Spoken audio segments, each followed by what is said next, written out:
Hello everyone, welcome to my YouTube channel. আপুনি যদি গুৱাহাটী ইউনিভাৰ্চিটিৰ আন্ডাৰত b.ed কৰিব খুজিছে তো b.ed ৰ এন্ট্ৰেন্সৰ কাৰণে এপ্লাই চলি আছে হেতু লাষ্ট ডেট দিছে 21072023 তো কি হল লাষ্ট ডেটৰ আগতে আপোনালোকে এপ্লাইটো কৰি লব কাৰণ লাষ্ট ডেট আহিলে এপ্লাই কৰাৰ সময়ত বিভিন্ন ধৰণৰ প্ৰবলেম আহি পৰে আৰু এটা কথা যিবিলাকে পিজি এন্ট্ৰেন্সৰ কাৰণে এপ্লাই কৰিছিলে তেওঁলোকক এডমিট দিছে এডমিটটো বাহিৰ কৰি ল'ব তো আহক এতিয়া b.ed এন্ট্ৰেন্সৰ কাৰণে যেটো এপ্লাই হেতু কেনেকৈ কৰিব লাগে A to Z মই দেখুৱাই আছো মোৰ স্ক্ৰীনত তো প্ৰথমতে আপুনি কি কৰিব গুগলত আহিব গুগলত আহি ইয়াত লিখিব অনলাইন GU মাৰি এন্টাৰ মাৰিব প্ৰথম যেটো লিংক আহিব onlinegu.in তাত ক্লিক কৰিব ইয়াতে দেখো চাওক application for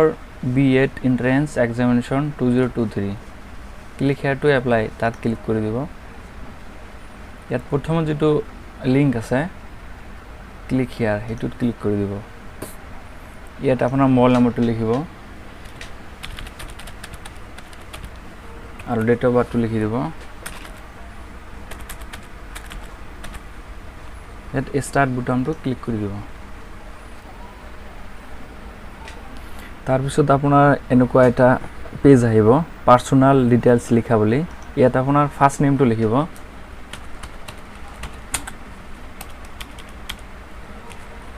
তাৰ পিছত মিডল নেম যদি থাকে মিডল নেম লিখিব লাষ্ট নেম লিখিব মই লিখিছো তাৰ পিছত ক্যান্ডিডেটৰ যদি ইমেইল আইডি আছে ইমেইল আইডিটো লিখিব লাগিব ইয়াত স্টাৰ মাৰ্ক আছে যেহেতু লিখিব লাগিব এটো তাৰ পিছত ফাদাৰস নেমটো লিখিব লাগিব মাদাৰস নেমটো লিখিব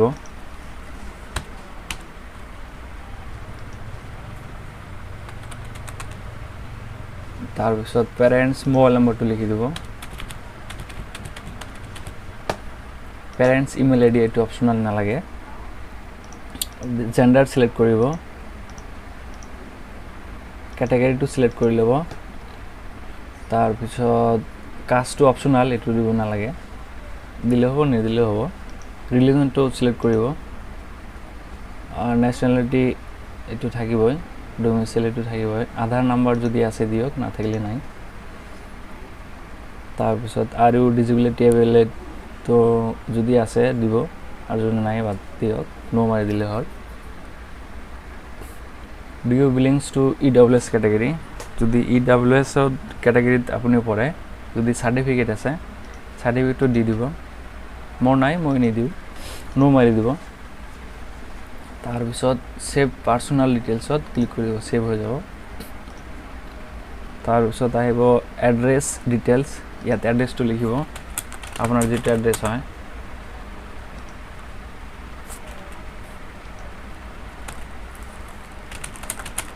এড্ৰেছ বিলাক ভালকে লিখি দিব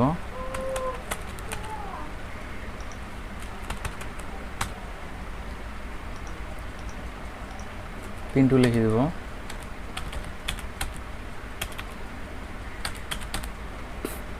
তাৰপিছত আপুনি পাৰ্মানেন্ট এড্ৰেছ যদি সেম আছে তেনলে এটো ইয়াত ক্লিক কৰি দিব কৰি পেলাই সেভ এড্ৰেছত ক্লিক কৰি দিব এটো সেভ হৈ যাব তাৰপিছত ইউনিক আইডেন্টিটি ডিটেইলছ এটো আপোনাৰ ক্লাস 10 ৰ যেটো ৰোল নম্বৰ আছে ৰোল আৰু নং যেটো আছে হেতু লিখি দিব বি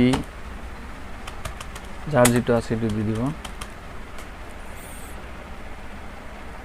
মাৰ্কশিটৰ যেটো সিৰিয়াল আছে মেট্ৰিকৰ মাৰ্কশিটৰ সিৰিয়াল আছে হেতু লিখি দিব তাৰ পিছত এসএছৰ ৰোল নম্বৰটো লিখি দিব ইয়াত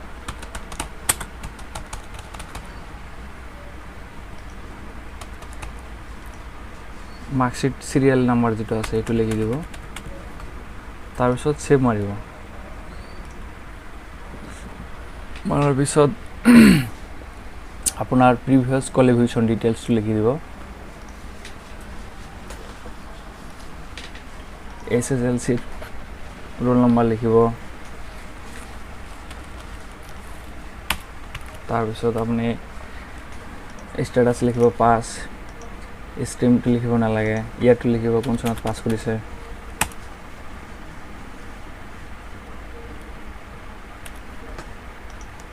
টোটাল মাৰ্কসটো লিখিব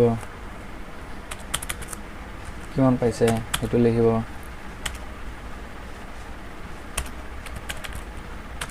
পাৰ্চেন্টেজটো লিখি দিব আৰু বোৰ্ডটো লিখি দিব সেৱা যাৰ যিটো বোৰ্ড সেইটো লিখি দিব এনেকৈ সেভ মাৰিব আৰু গ্ৰেজুৱেশ্যন মাৰ্কসটো লিখি দিব যেহেতু গ্ৰেজুৱেশ্যন ৰিজাল্টটো দিছে মাৰ্কসটো ইয়াত ভালকে লিখি দিব লিখি দিয়াৰ পিছত সেভ গ্ৰেজুৱেশ্যন মাৰ্কটো মাৰি দিব সেভ হৈ যাব তাৰ পিছত আহিব আপোনাৰ কোৰ্স অ্যাপ্লাইড ফৰ b.ed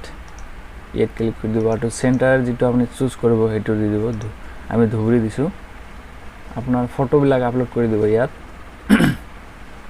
ফটোবিলাক JPG ফৰম্যাটত হ'ব লাগিব 500 KB ভিতৰত হ'ব লাগিব তাৰ পিছত সেভ মাৰি দিব আৰু sure to submit no modification will be allowed okay মাৰি দিব তাৰ পিছত এনেদৰে পেজ এটা খোল খাব পেমেন্ট কৰিব ক'ব ইয়াত পে আছে যে ইয়াতে এটা ক্লিক কৰিব do you really want to continue for payment okay মাৰিব ওকে মাৰাৰ পিছত এনেকুৱা এটা ইন্টাৰফেস আহিব ইয়াত select payment method আহিব method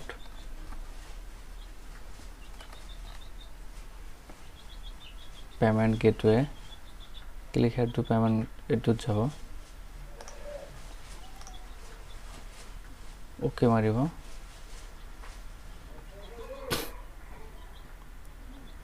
ইয়াত আপোনাৰ ক্ৰেডিট কাৰ্ড ডেবিট কাৰ্ড দি পেমেন্ট কৰিব পাৰিব নেট বেংকিং যদি আছে নেট বেংকিং দি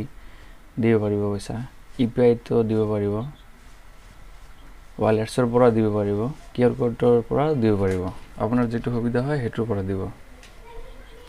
মই কিউআৰ কোডৰ পৰা দিম ইউপিআই ভীম